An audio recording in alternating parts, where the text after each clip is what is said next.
Hey, so what's going on everyone and welcome back to another video. And in this video I'm just going to be going over Spider-Man Homecoming. It's going to be like top 10 Easter eggs that I noticed throughout the whole movie. So if you're new to my channel you can subscribe, it's going to help me out as well. You can consider subscribing. So basically before I start, just turn on post notifications and just subscribe or whatever, because we're going to be getting some info I think next week with San Diego Comic-Con, just for the new Marvel movies and just movies in general. So going into number one. For number one we have introduced damage control. So if you don't know what damage control was, it was in the Spider-Man comics. So basically Tony and Stark and the Kingpin would be these type of people to actually clean up all the battles they have, all the kind of major battles like the battle in New York that they had. It was mainly based in New York, but it was in other places as well, but mostly New York, as I said. We're on to number two, Howard Stark cameo. So in the school, like in the gym, when you see that part where they're, I'm pretty sure, listening to Captain America in the gym, there is all the shirts they're kind of wearing is kind of this blue shirt, the Stark Expo on it. So this is just a nod back to Iron Man 2. It's just another kind of quick kind of like call back to that movie. So going on to number three. So we got a brief Bruce Banner cameo. So this was in, I think it was in a classroom, it was a science classroom, and it basically shows famous scientists. So there was like Albert Einstein and everything like that. And then we get to see Bruce Banner actually showed up. So that's been pretty much it for that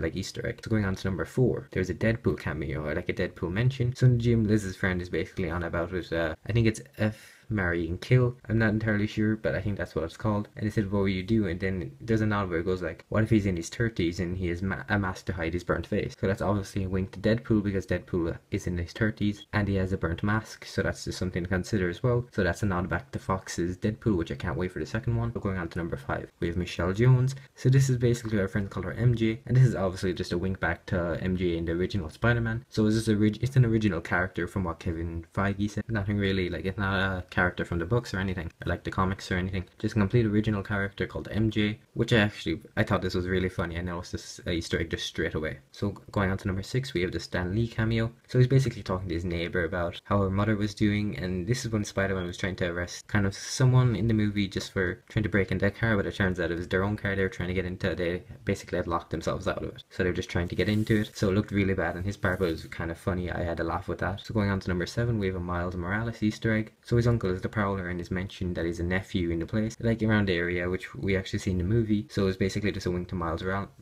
Morales coming into the whole Marvel Cinematic Universe, which won't be for another few years, but I actually do enjoy the character. So going on to number eight, we have an Avengers gear. This was just an Easter egg in us as well. So they're loading stuff onto the plane near the end of the battle, and we get to see that they're adding in an old Hulk Buster, which I think was in Age of Ultron. I think that's the Hulk Buster they're on about. So there's Thor's magic hammer, or Thor's magic belt, which is something he left behind, which I think is just a normal belt, but I thought it was really interesting, just another one. And this is the one that really made me happy, Captain America's new prototype shield. So this is just beefing up that we're actually going to be getting everyone back for Avengers Infinity War, which I'm really happy for, and I can't wait for it. But just like hearing that he's basically building him a new shield just for Captain America, which I really enjoy. So for the ninth one, going on to the ninth one, the Shocker. So basically the gauntlet that the Shocker uses from the movie is the gauntlet that Crossbones was using in Civil War, so it's just a hand-me-down. Just the same one as well, which I really enjoyed as well. I love seeing that Easter egg. So going on to number 10, we have a Spider-Man kiss. This is the Spider-Man kiss that they basically dig at the first original Spider-Man. So it was a huge kind of dig at the original Spider-Man, and he actually falls down. He kind of messes it up, so it never actually happens. That's been pretty much been it for this video. So if you're new to my channel, you can consider subscribing. You can leave a like on this video. It's going to mean a lot to me if you consider subscribing, turning on post notifications. We'll be getting some like Avengers Infinity War, Thor Ragnarok, and everything like that. So just get really hyped up for that. You can turn on post notifications, as I said, to watch every video. So that being said, I will see you in the next video, and peace.